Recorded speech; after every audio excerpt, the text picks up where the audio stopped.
Hello friends, happy morning. இன்றைக்கி மார்னிங்கே சூப்பராக ஒரு ரெயினோட தான் ஸ்டார்ட் ஆச்சு. ரொம்ப ரெயின், கிளைமேட்டும் ரொம்ப நல்லா இருந்துச்சு. ஸோ குழந்தைங்க வெளியே உட்காந்து தோசை சாப்பிட்டுட்டு இருந்தாங்க. அதுக்கப்புறம் நான் வந்து ஸ்வீட் செய்யலான்னு சொல்லி கேசரி செஞ்சேன்.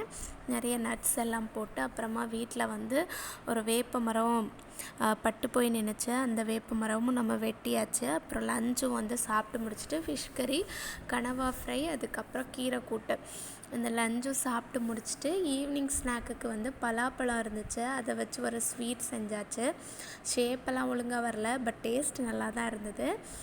பலாப்பழம் வேக வச்சு அதுக்கு கூட சர்க்கரை எல்லாம் சேர்த்து இந்த ஸ்வீட்டும் செஞ்சாச்சு. இந்த வீடியோ உங்களுக்கு பிடிச்சிருந்தால் மறக்காமல் இந்த சேனலை சப்ஸ்கிரைப் பண்ணுங்கள், லைக் பண்ணுங்கள். தேங்க்ஸ் ஃபார் வாட்சிங்.